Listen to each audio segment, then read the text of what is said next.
안녕하세요. 김태훈의 현명한 투자자 방송 시작하겠습니다. 오늘은 SV 인베스트먼트에 대해서 좀 말씀을 드리겠는데요. 이 업체는 벤처 캐피탈입니다. 그런데 요번에 그 시장이 좀 살아나면서 상한가를 빵 쳤는데요. 그 이유가 그 이스트 벤처스라는 그 인도네시아 벤처 캐피탈과 함께 동남아 펀드를 만든다는 게 시장에 알려지면서 그렇습니다.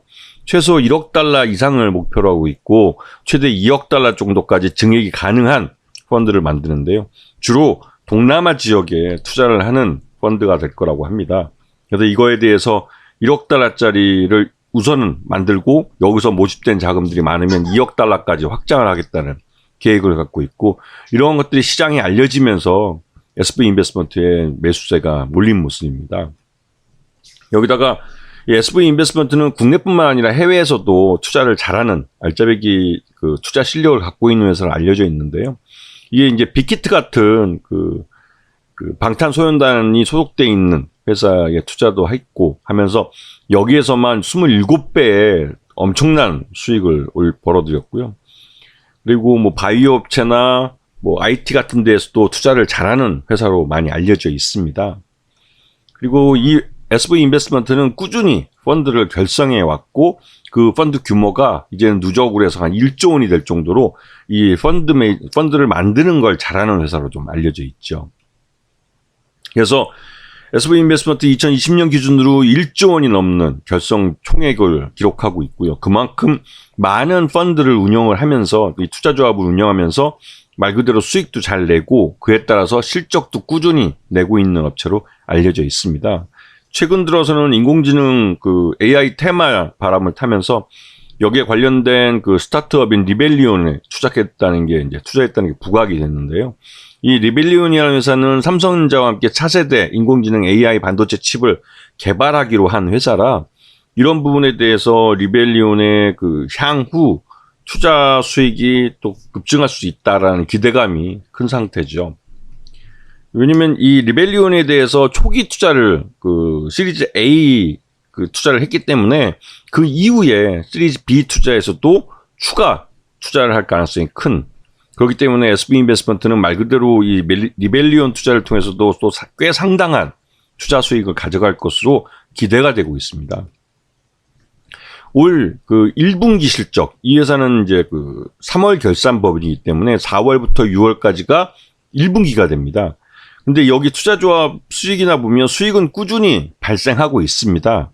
한 67억 정도, 작년 1분기에 비해서는 좀 작지만 그래도 67억 정도 매출을 일으키고 있고, 그 매출에서 영업이익도 한 11억 정도 발생시키고 있습니다. 물론 작년과 비교해서는 좀 실망스럽죠. 작년에 27억 정도 1분기에만 실적을 냈었지만 올해는 이제 11억 정도니까 그 순익 그 비율이 확 줄어든 모습입니다.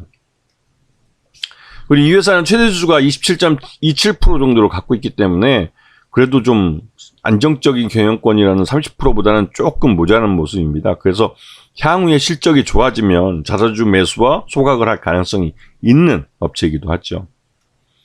그리고 최근 들어서 이 회사가 100억 규모의 전환사채를 발행을 했는데요. 이제 발행을 하려고 하고 있습니다. 근데 이 회사가 그 90억 정도는 운영자금으로 사용하고 10억 정도는 채무상환 자금으로 사용하겠다고 했는데요. 근데 이 업체가 지금 전환 청구권 행사가 2024년 10월 25일 이후기 때문에 지금 발행을 한 이 100억의 전환사채는 그때까지 전환 가격을 최대한 낮추려고 할 가능성이 큽니다. 그래서 이 회사가 최저 조정 가격은 1,320원인데 실제 이번에 발행하는 전환 가격은 1,885원이기 때문에 지금 현재 또 주가는 2,500원대 정도 가 있죠. 그렇기 때문에 이게 향후 이 납입일이 2023년 10월 25일이기 때문에 9월 27일 날 이 청약을 하게 돼 있습니다. 청약을 늘리기 위해서라도 주가를 끌어올릴 가능성이 크고, 관련돼서 오늘 그 관련된 정보가 호재성 재료들이 시장에 나왔죠. 그러면서 이제 상한가를 빵 쳤는데요. 그러면서 주가를 최대한 지금 그 전환 가격보다 높은 가격으로 끌어올려야 전환사채에 투자하는 투자자들이 100억을 순순히 내놓기 때문에 그렇습니다. 그래서 이거는 향후 SV 인베스트먼트가 운영할 수 있는 자금을 미리 확보한다는 데서 의미가 있기 때문에 실제로 이 9월 27일 날 이 청약이 제대로 들어오고, 그리고 납입일인 10월 25일 날 제대로 돈이 들어오는지 그걸 확인할 필요가 있습니다. 통상적으로 청약일과 납입일이 하루 이틀 정도 차이로 붙어 있는 경우가 대부분인데, 이번 경우는 특이하게 납입일이 10월 25일 날로 한 달여 정도 후에 납입일이 결정이 되어 있습니다. 그래서 이 부분이 좀 갸우뚱하게 만드는데요. 그만큼 요즘 자금 구하기가 좀 어렵다는 소리가 되겠죠. 그리고 이 전환사채 같은 경우는 이 조기상환 청구권과 매수인의 매도 청구권, 이 부분을 잘 보셔야 됩니다. 이 조기상환 청구권은 말 그대로 이 사채권자가 이 회사의 주식 전환이 어렵다고 판단되면 이 사채권을 말 그대로 원금하고 이자를 미리 갚아라 하고 요구할 수 있는 권리가 붙어 있는 거고, 또 매도 청구권은 이 사채를 발행한 이 SV 인베스트먼트 경영진들이 이 갖고 있는 전환사채를 매도할 것을 요구하는, 그러니까 다시 사겠다는 거죠. 돈을 주고. 그러한 권리가 붙어 있는 거기 때문에 이거는 매수자도 매도자도 모두에게 유리한 조항들이긴 합니다. 그래서 이런 부분들은 향후 주가가 어떻게 움직이느냐에 따라서 실제로 주식으로 전환되지 않고 이 채권을 조기 상환하거나 아니면 매도 청구를 할 수 있는 그런 권리가 붙어 있는 거기 때문에 이 부분도 반드시 챙겨야 되는 거죠. 그리고 앞에 말씀드렸듯이 이 최저 조정 가격, 여기 보면 1320원이나 나와 있는데 이 부분을 주의하셔야 됩니다. 왜냐면 앞에서 말씀드렸지만 이 전환 청구 기간이 2024년 10월 25일부터이기 때문에 이 전에 이 최저 가격인 1320원대의 전환 가격을 낮춰주려는 그런 움직임이 나타날 수 있기 때문에 이 10월 25일 납입일 이후에는 SV 인베스트먼트의 주가가 하락을 예상해 볼 수 있는 거죠. 그렇기 때문에 왜냐면 이 1320원까지 내려갔을 때 그 1420원을 찍고 그러면 그 최저 가격으로 1320원으로 조정이 되기 때문에 채권 투자에게는 굉장히 큰 이익을 갖다 줄 수 있는 겁니다. 이런 부분들을 잘 보시고 투자를 하셔야 되는 거죠. 자, SV 인베스트먼트의 2023년 1분기 실적 기준으로는 이 회사는 3월 결산 법인이라고 말씀을 드렸습니다.